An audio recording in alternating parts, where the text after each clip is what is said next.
하루 종일 업무에 치이다가 퇴근하고 집에 오면 지치고 힘들어서 아무것도 하질 못합니다. 그냥 누워서 스마트폰으로 쇼츠만 몇 번 보다 보면 어느새 하루가 끝나버리곤 하죠. 간혹 뭔가 바꿔보려고 운동도 해보고 책도 읽어보지만 매일 저녁 피곤한 몸을 이끌고 무언가를 해보려는 게 이게 여간 쉽지만은 않습니다. 저는 되게 우연한 계기로 이 무기력한 악순환에서 벗어날 수가 있었는데요. 이 방법을 여러분들에게 소개해 보려고 합니다. 이 방법은 사실 뇌과학 책에서도 소개될 만큼 특별하거나 새로운 방법은 아닌데요. 그런데 정작 비중 있게 다루는 곳은 없더라고요.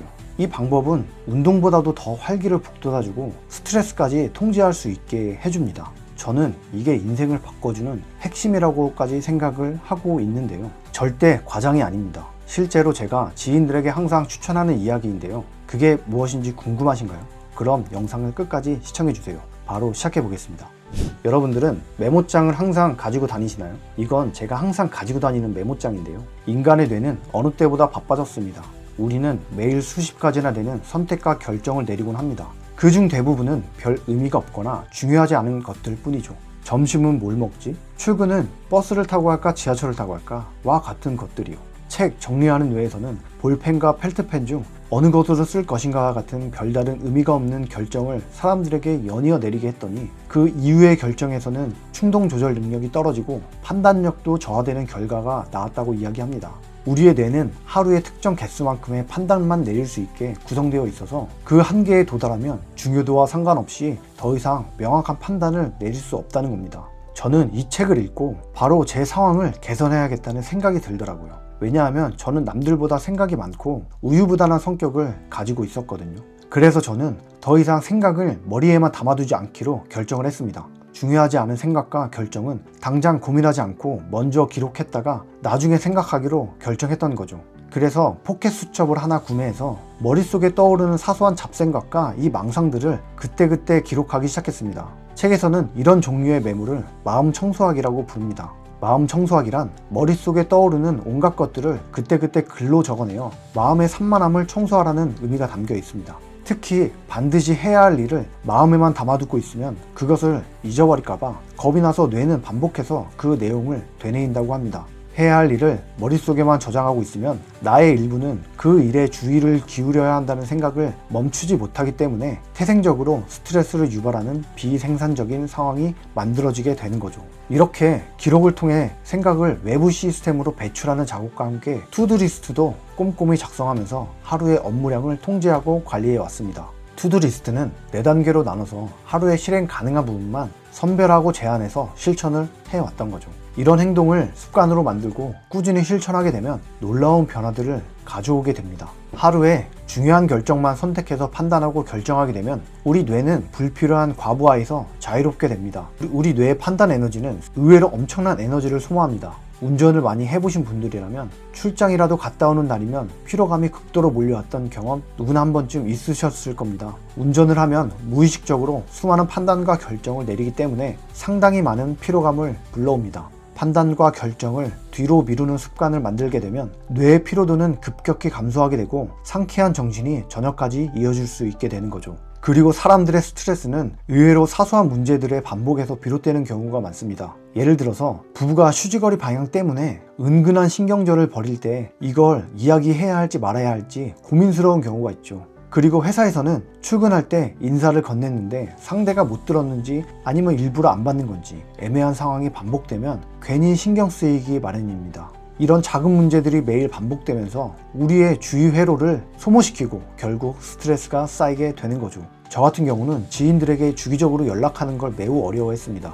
전화 한 통 자체는 별거 아니지만 따로 기록해두지 않으면 언제 연락해야 하지? 라는 생각이 매번 머릿속에 떠올라서 은근히 스트레스더라고요.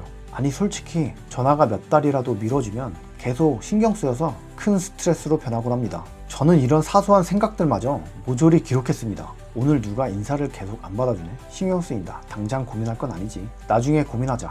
이렇게 말이죠. 그리고 불쑥불쑥 오늘 샀어야 할 것들이나 기록해야 할 것들이 떠오를 때도 바로 적어버리곤 했습니다.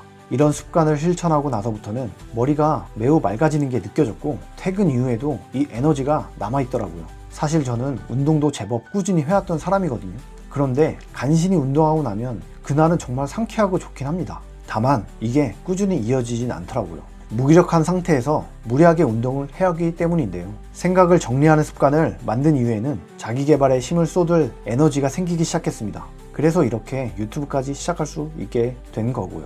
놀라운 사실은 저에게 있던 이 만성적인 스트레스가 사라졌다는 사실입니다. 정신에 활력이 생기다 보니까 스트레스에 대한 대응이 잘 되었고 정신이 건강해지고 있다는 걸 느끼게 되었습니다. 이것도 사실 우울할 때 뇌과학이라는 책을 읽으면서 알게 된 건데요. 생각을 정리하는 게 스트레스와 우울에도 큰 도움이 된다는 걸 알게 되었습니다. 여기 보이시죠? 이 체크리스트. 생각을 정리하는 건 이렇게 굉장히 중요합니다.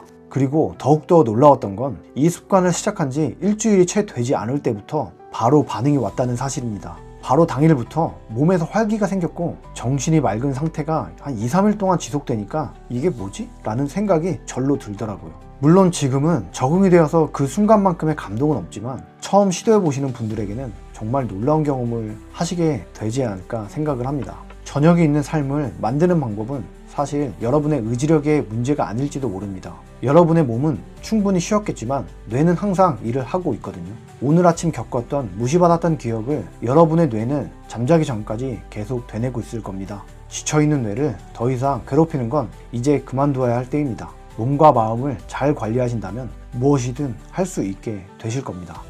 그리고 제가 요즘 빠져서 하고 있는 게 하나 있는데요.